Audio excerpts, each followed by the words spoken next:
pemula itu harus investasi reksadananya yang mana dan gimana caranya, cara analisanya gimana.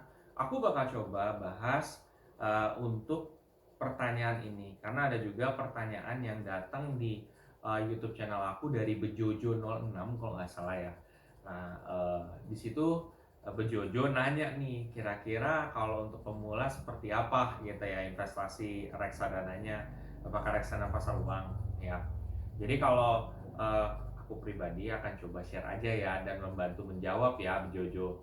Jadi kalau menurut aku Bejojo, memang reksadana pasar uang itu cocok buat investor pemula.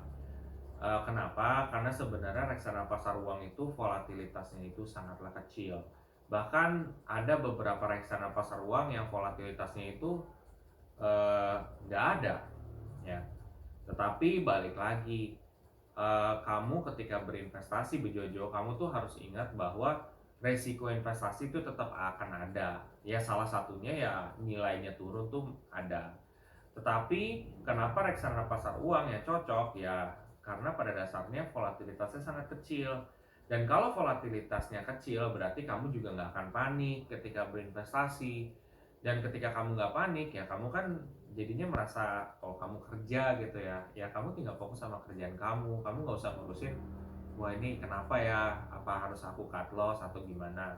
Kamu udah nggak perlu harus mikirin ke sana gitu. Makanya kenapa reksadana pasar uang ini cocok buat pemula ya karena volatilitasnya kecil. Dan sebenarnya kalau apa namanya, pemula itu memilihnya gimana? Memilihnya itu dengan cara kamu pertama cek dulu manajer investasi yang punya track record yang panjang dan bagus. Contoh misalkan Ciptadana Asset Management ya. Ciptadana Asset Management ini sudah beroperasi ya, itu udah lebih dari 33 tahun. Dan itu berarti kan perjalanan yang dilalui itu sangat panjang ya. Ada tahun 2008 yang bermasalah, tahun 2020 di mana ada COVID, di 2008 ada subprime mortgage, 98 ada kerusuhan, ya kan itu banyak usaha juga yang kena dampak. Tapi Ciptadana masih tetap berdiri di situ.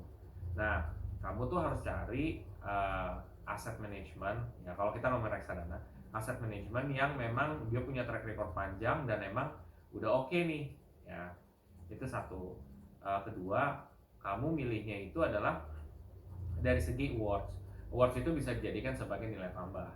Nah, awards itu fungsinya apa sih? Biasanya kalau reksadana itu dapat awards, berarti kinerjanya dia itu bagus untuk periode-periode tertentu. Kamu juga bisa cek tuh kalau dia ada beberapa awards itu bisa dijadikan sebagai nilai tambah.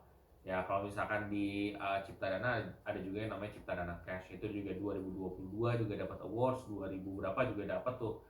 Nah, itu bisa dijadikan sebagai nilai tambah juga. Nah, yang ketiga, kamu lihat dari kinerja. Kinerja masa lalunya tuh kayak gimana. Kalau kinerja masa lalunya cukup baik, ya berarti itu bisa menjadi salah satu opsi kamu dalam berinvestasi.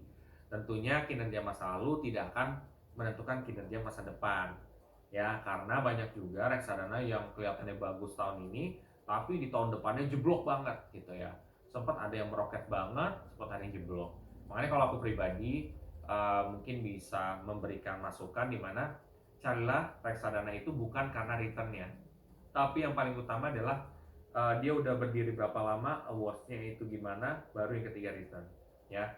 Jadi kalau mereka sudah berdiri lama, terus juga awardsnya juga cukup bagus, berarti kestabilitasan dia bisa memaintain itu jauh lebih penting ketimbang kita tuh naik secara meroket terus habis itu jatuh ya. Jadi itu tiga hal yang paling penting. Dan yang satu lagi lebih ke kamu punya tujuannya panjang atau pendek atau menengah gitu ya. Kalau misalkan kamu punya jangka waktu pendek bisa reksadana pasar uang, jangka panjang bisa nggak reksadana pasar uang? Jawabannya juga bisa. Nah, kenapa idealnya jangka pendek? Karena dalam jangka pendek misalkan kamu butuh untuk dana darurat, itu juga kamu bisa tarik bejojo gitu. Nah, tetapi kalau misalkan emang yang buat jangka panjang, kamu tuh nggak niat untuk yang kayak buat dana darurat yang bisa kamu tarik kapan aja. Tapi emang kamu 5 tahun ya udah fix kamu 5 tahun baru kamu habis itu ambil.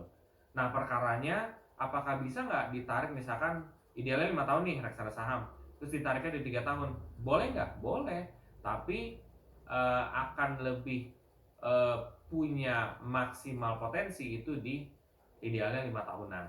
Kenapa? Karena di 1 tahun pertama, di 2 tahun pertama itu volatilitasnya tinggi Bu Jojo.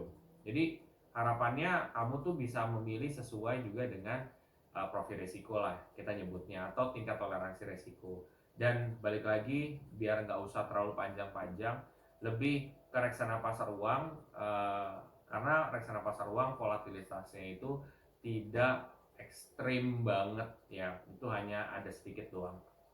Mudah-mudahan video ini dapat menjawab pertanyaan dari Bu Jojo. Kalau misalkan teman-teman Bu Jojo atau teman-teman yang nonton semua punya pertanyaan, taruh aja di kolom komentar. Aku bakal coba bantu sharing aja dari apa yang aku tahu. Sampai jumpa.